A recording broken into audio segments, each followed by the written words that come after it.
భార్య ఆవేదన వ్యక్తం చేస్తుంది కళ్యాణ్. రైట్ అచ్యుత్, ప్రస్తుతానికి కేసు నమోదు చేశారా? ఎవరైనా ప్రాథమిక విచారణ చేశారా?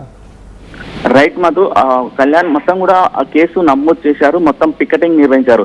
ఎర్కార గ్రామం కూడా అదొక కొంచెం క్రిటికల్ గ్రామ పంచాయతీ. అంటే అక్కడ ఎక్కువ కూడా ఇట్లాంటి గొడవలు జరుగుతుంటాయి కాబట్టి ఎమ్మటి సమాచారం రావడంతో ఆ పోలీసులు అక్కడ పికెటింగ్ నిర్వహించారు. మొత్తం కూడా దీనికి సంబంధించిన పూర్తి దర్యాప్తు చేస్తున్నారు.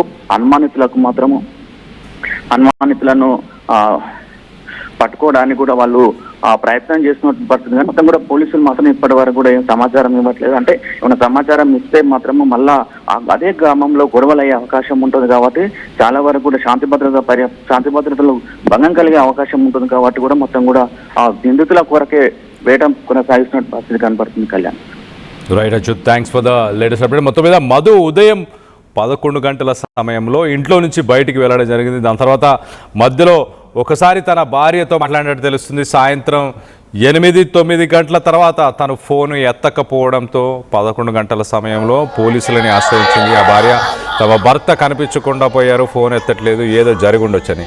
ఉదయానికల్లా చూస్తే మధుని 3 ముక్కలుగా నరికి మరి ఎస్ఆర్ఎస్పి కెనాల్లో పారేశారు. ఎంత కిరాతకంగా! తనని ఆ దుండగులు ఎక్కడికైనా పిలిచారా? తనని ఎక్కడికైనా తీసుకెళ్లారా? మరి బలవంతంగా తీసుకెళ్లే ప్రయత్నం చేశారా? సాధారణంగా ఎక్కడైనా మాట్లాడడానికి మధు వెళ్తే, ఆయన సెటిల్మెంట్స్కి మాట్లాడడానికి వెళ్తే సాధారణంగా ఫోన్లు ఎత్తడు ఆ సమయంలో అంటూ భార్య చెప్పుకొచ్చింది. సో పాత కక్షలో ఒకసారి మనం చూస్తే మధు ప్రధాన నిందితుడిగా గతంలో ఉన్న ఒక సర్పంచ్ హత్య కేసులో నిందితుడిగా ఉన్నట్టు కూడా తెలుస్తుంది. మరి కాంగ్రెస్ పార్టీకి సంబంధించిన వ్యక్తులే ఈ దారుణానికి పాల్పడి ఉండవచ్చు అంటూ మధు భార్య చెప్పుకొస్తుంది. సో ఈ ఘటన ఒక్కసారిగా సూర్యాపేట జిల్లాలో అక్కడున్న ప్రజలు ఒక్కసారిగా షాకుకు గురయ్యారు. పరిసర ప్రాంతాల్లో ఉన్న వారంతా కూడా ఒక రాజకీయ నాయకుడు, అందులో ఒక పార్టీకి సంబంధించిన వ్యక్తిని ఇంత కిరాతకంగా, ఒక ఉప సర్పంచ్గా పనిచేసిన వ్యక్తిని ఇంత కిరాతకంగా 3 ముక్కలుగా నరికి మరి చంపేశారు అనంటే దానికి కారణాలు ఏవై ఉండొచ్చు అండ్ ఎవరు చేసి ఉంటారు?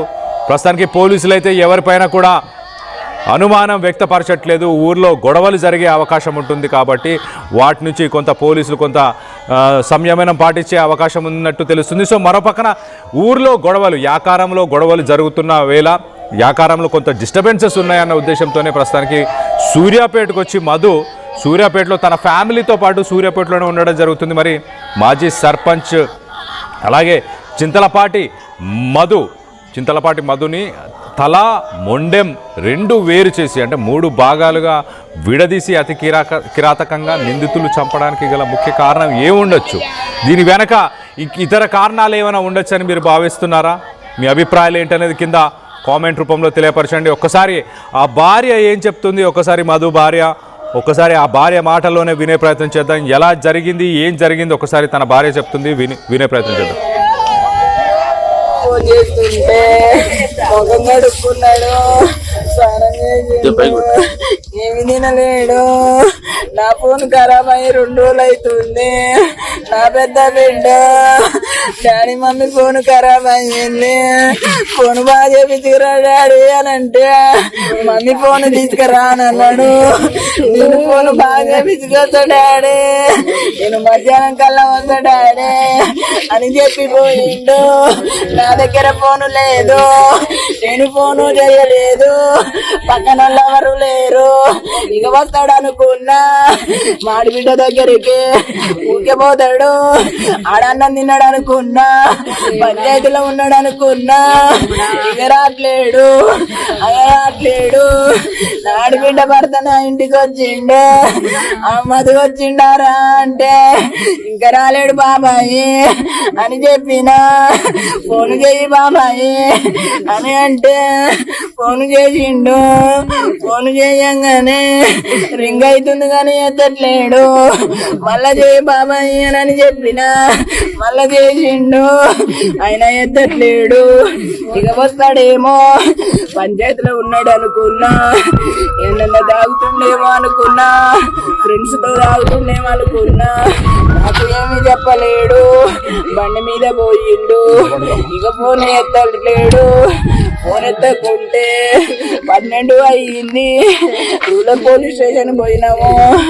ఇక మిస్ అయ్యిండు, నా భర్త కనిపించట్లేడు అని నేను పిటిషన్ ఇచ్చిన. ఎక్కడుంటున్నామా, ఎక్కడుంటున్నామో టౌన్ లో ఈరమ్మా అని చెప్పిండు. మళ్ళీ మేము టౌన్కి వచ్చినాము. టౌన్కి వచ్చి పిటిషన్ ఇచ్చినాము. టౌన్కి వచ్చి పిటిషన్ ఇయ్యగానే భర్త గంట సేపటికి నన్ను ఆడబిడ్డని ఆడబిడ్డ భర్తని మేము ముగ్గురము పోయి గారికి నా భర్తని మూటల కట్టి మోరిలా